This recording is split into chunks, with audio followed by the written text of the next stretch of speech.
Good evening and welcome to today's top stories with MyNewsNE. I am Pinaki and now let's look at the headlines before we start with the bulletin. PM Modi flags off world's longest river cruise Ganga Vilas from Varanasi.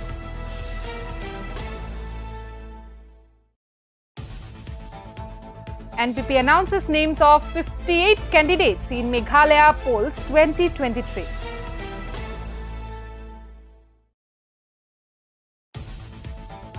NPAC calls Nagaland Bandh on January 14.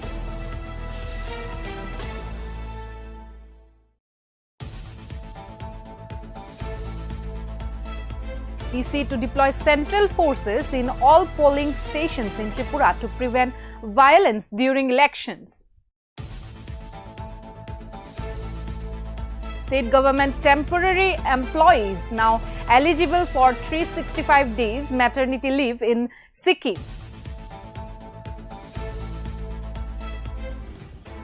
Now the news in details. India today created history as Prime Minister Narendra Modi inaugurated world's longest river cruise MV Ganga Vilas between Varanasi to Dibrugarh. The 62.5 meters long and 12.8 meters wide cruise is having 80 luxury suites and is said to be equipped with a pollution-free system and noise control technology. Known as Ganga Vilas Cruise, this cruise will connect Varanasi in Uttar Pradesh to Dibrugarh in Assam and travel through Kolkata and Dhaka. The cruise will travel 3,200 kilometers via Dhaka in 51 days, crossing 27 rivers covering 5 states and 2 countries, and it will cover 50 major tourist sites. Having 18 suites and associated facilities, it will reach Dibrugarh on 1st March 2023, covering the distance in 48 days. Traversing through 27 river systems in India and Bangladesh on the way. Cruise यात्रा एक साथ अनेक नए अनुभव लेकर आने वाली है। ये जो लोग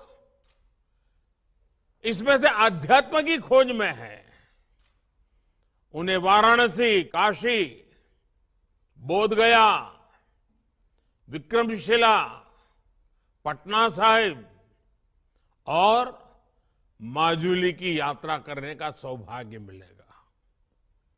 जो मल्टीनेशनल क्रूज का अनुभव लेना चाहते हैं, उन्हें ढाका से होकर गुजरने का अवसर मिलेगा।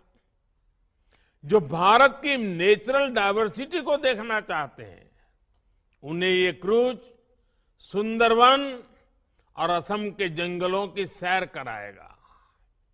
जिन लोगों की रुचि भारत में नदियों से जुड़े सिस्टम को समझने में है, उनके लिए यात्रा बहुत महत्वपूर्ण होगी, क्योंकि ये क्रूज 25 अलग अलग नदियां या नदी धाराओं से होकर गुजरेगी। और जो लोग भारत के समृद्ध खान पान का अनुभव लेना चाहते हैं, उनके लिए भी ये बेहतरीन अवसर है। यानी भारत की विरासत और आधुनिकता का अद्भुत संगम हमें इस यात्रा में देखने को मिलेगा। क्रूज टूरिज्म का ये नया दौर इस क्षेत्र में हमारे युवा साथियों को रोजगार, स्वरोजगार के नए अवसर भी देगा। विदेशी पर्यटकों के लिए तो ये आकर्षण होगा ही। देश के भी जो पर्यटक पहले ऐसे अनुभवों के लिए विदेश जाते थे, वे अब पूर्वी भारत का रुख कर पाएंगे। ये क्रूज जहां से भी गुजरेगा, वहां विकास की एक नई लाइन तैयार करेगा। क्रूज टूरिज्म के लिए ऐसी ही व्यवस्थाएं हम देश भर के नदी जलमार्गों में तैयार कर रहे हैं। शहरों के बीच लंबे रिवर क्रूज के अलावा हम अलग अलग शहरों में छोटे क्रूज को भी बढ़ावा दे रहे हैं। काशी में भी इस प्रकार की व्यवस्था अभी चल रही है। ये हर पर्यटक वर्ग की पहुंच में हो, इसके लिए बजट से लेकर लग्जरी क्रूज तक हर प्रकार की सुविधाएं देश में विकसित की जा रही हैं। Ahead of Meghalaya Assembly elections, the National People Party announces the name of 58 candidates. The names were declared at an event titled Stronger Together, held at Polo Ground in Shillong, which was attended by over 10,000 people. NPP President and Chief Minister Conrad Sangma will again contest from South Tura, LAC, while his brother and Cabinet Minister James P.K. Sangma will fight from Dedengri, LAC. Deputy Chief Minister Preston Taisong will contest from Painersla.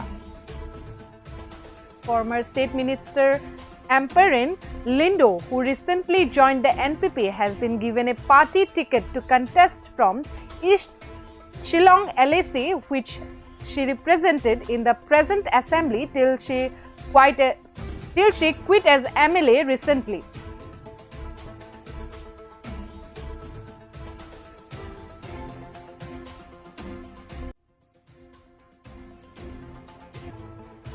The Nagaland People's Action Committee has called for a statewide bandh demanding Naga political solution and not the election. Further, the NPAC has requested ENPO to support the bandh.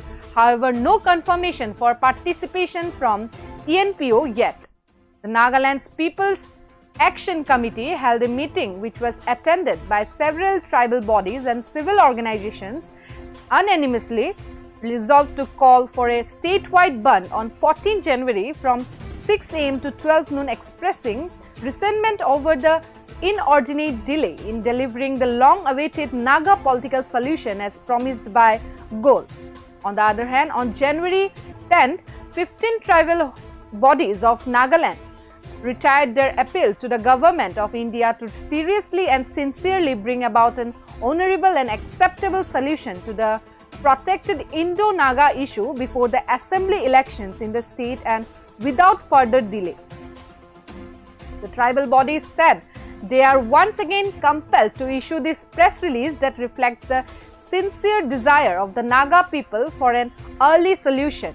They also pointed out that they had met all the interlocutors for the Naga talks and even apprised Prime Minister Narendra Modi through a representation of July 24, 2021 of an early acceptable solution, which is and was the utmost desire of all the Naga people.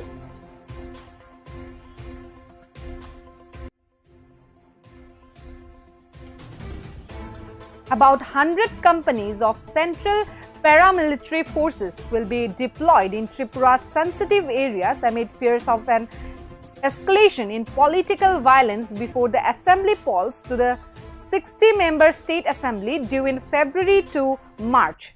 Reportedly, the companies arrived in 2 batches this month, and that police and Tripura State Rifles personnel will also be deployed in addition to the central forces. According to the National Crime Records Bureau data, there has been a steady rise in political violence after a dip in 2019, a year after the Bharatiya Janata Party ended the Communist Party of India or CPIM's over 2-decade rule. In 2021, Tripura reported the highest cases of political violence among the northeastern states, in which 136 people were injured.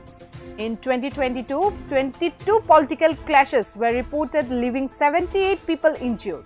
And in 2019, there were 20 such cases in which 62 people were injured.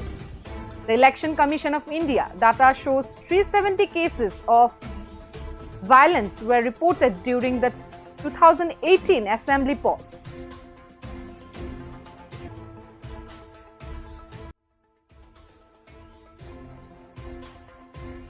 The Sikkim Chief Minister Prem Singh Tamang announced that the employees under the state government working on ad hoc, missed MR and contractual basis, including the probationary teachers, will also be eligible for maternity leave of 365 days.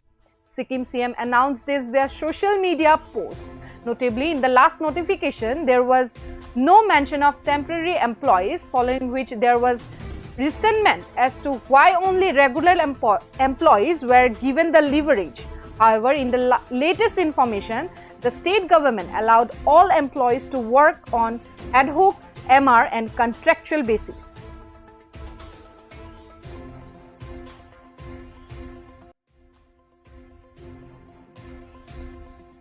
So viewers, that's all for the day. We will be back tomorrow. Till then, keep watching MyNewsNE.